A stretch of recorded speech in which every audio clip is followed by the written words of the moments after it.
Hi everyone, happy Monday. Welcome to the week ahead, and I hope you have a good week as we get into this. Today, I want to talk about shopping since the festive seasons are around the corner. A lot of you are looking at the Diwali purchases, and many of you save buying these big ticket items as they're called, like your washing machine, fridges, and microwaves to this time of the year because there are a lot of sales going on, and would like to take advantage of the reduction in discounts available at this time of the year, like the Billion Days sale in Flipkart, the Great Indian Festival on Amazon. They're all offering very lucrative deals and they can tempt you. And if you had been planning and saving, I'm sure you're also looking at buying it. So one of the things where they hook you into buying right now is something called the no-cost EMI plans. So I thought I'll talk about the pros and cons of this no-cost EMI plans, why it works and why it may not work for you. So this is something which I thought I'll talk about today. First one, no-cost EMI plans allow customers to make substantial purchases without paying full amount upfront, spreading the cost over several months or years depending on the volume of the transaction. And these payments can be made manageable for people who are don't have access to large salaries or don't have large savings. So you can buy, let's say, a $1.5 lakh product on an EMI spread over 12 months, which I'm sure most of you know. So what is the main advantage of this? It's a no interest.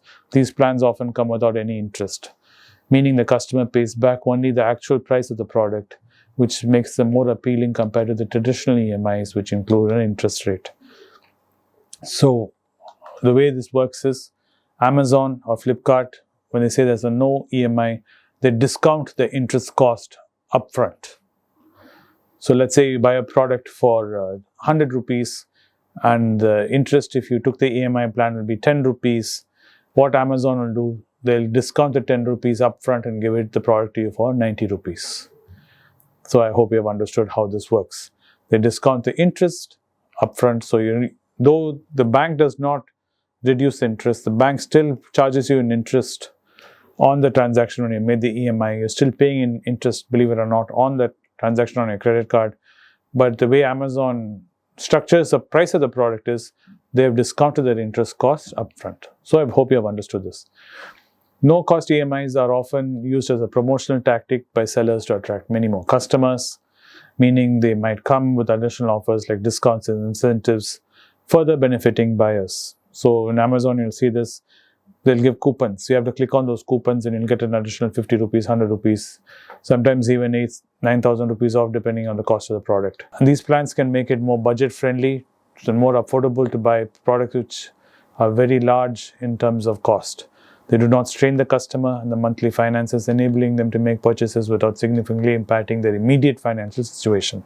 So why do they do this? Because it increases sales, it boosts the buying power of the consumer. Consumers are able to have a larger selection of products which they can buy and immediately buy it now. For example, let's say you're planning to buy a refrigerator for 1 lakh. If you didn't have the no-cost EMI option, you might just buy one refrigerator for 1 lakh and you're done with it. But now that this option of no-cost EMI is there and you're able to pay, let's say, an EMI of 20,000 rupees every month for 1 year, you might now buy a refrigerator, you might buy a washing machine, and you might buy a microwave together, where the EMI of all three products together with no cost and other coupons and this and whatnot, it comes to 20,000 rupees. It'll be like, okay. So this is the way it allows consumers to buy more product, and this is the main reason why Amazon pushes it, because it increases sales volume. What are the problems with no-cost EMI? There are a lot of hidden charges. Sometimes a no-cost EMI might have hidden charges, like processing fee, which you would not bother reading.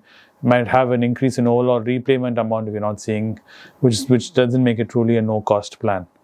Like I said, Amazon discounts the interest cost upfront. It is not the credit card company or the bank which is offering this to you. This also affects your credit score. Opting for any form of EMI is considered like a loan, and it does affect on your credit score. So if you fail to pay any EMI at any point of time, this can negatively impact your credit score. Keep this in mind. You might have bought the product and at a no-cost EMI, but 3-4 months into it, you run into a jam and you skip an EMI. yes, you're not paying an interest cost, but it does affect your credit scores terribly. So be careful and make sure you pay all the EMIs on time every time. Otherwise, your credit score can go for a toss. And limited availability. Not all products, not everything is on a no-cost EMI option. So what they'll do is they'll offer certain products on no-cost EMI, and comparatively, the next model or a better model will not be on a no-cost EMI. So it'll hook you in with the base model. Then once you see the features of the base model and you're like, okay, I can look at this, then you're like, okay, I might as well take the one model above this.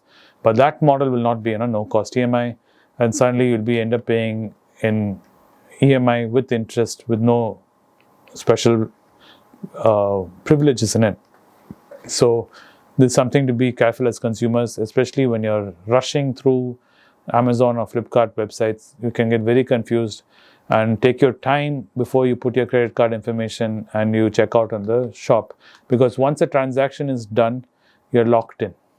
Customers often are locked into fixed repayment tenures and might not always be flexible, limiting customers' control over the repayment schedule. So before you lock yourself into a credit card EMI plan, make sure you know what you're doing. Don't go through the transaction, because to reverse a transaction, it's very difficult. And sometimes you might buy a product and you might think of returning the product. If you're planning to do that, please do not buy it on a no-cost EMI if you don't plan to keep the product. If you plan, after the product comes, let's say you're buying a pair of shoes, Nike shoes for 15,000 rupees on a no-cost EMI, and it comes, and then the shoes is not correct size, it doesn't fit you well, yes, Amazon will take it back and Amazon will return the cash to your credit card company. But your credit card company will not cancel the EMI plan which is already signed you on. So you'll end up paying an EMI for a product you don't even have. It's literally like taking a personal loan. So be careful. And each bank is very different from one to the other. So make sure you know what your bank is offering and what your bank is doing. And another thing just does is it creates a credit card dependency on consumers. Such EMI plans require you to have a credit card, and it promotes dependency on credit purchases and credit cards, which is not a good thing, which I've always said. And it also increases impulse buying, because you look at a product, it might not be affordable because you didn't have the money saved for it. But now you're like, I can't buy it because I'm taking on a no-cost EMI. I can afford to pay the EMI. At that moment, that month, yes, it does seem like that. But 6 months, 9 months into it, once that having the product wears off, having that new product feeling wears off, you're stuck with a product you're really not happy with, and you're still paying an EMI out for it. So this kind of impulse behavior happens. Be very careful. Some no-cost plans have conditions and terms attached to it. So make sure you read every single one which you click on and you understand what you're signing up for. Don't think it's universal, that one no-cost is the same as another no-cost. So these are things I want you to keep in mind as you venture out into the Diwali purchases.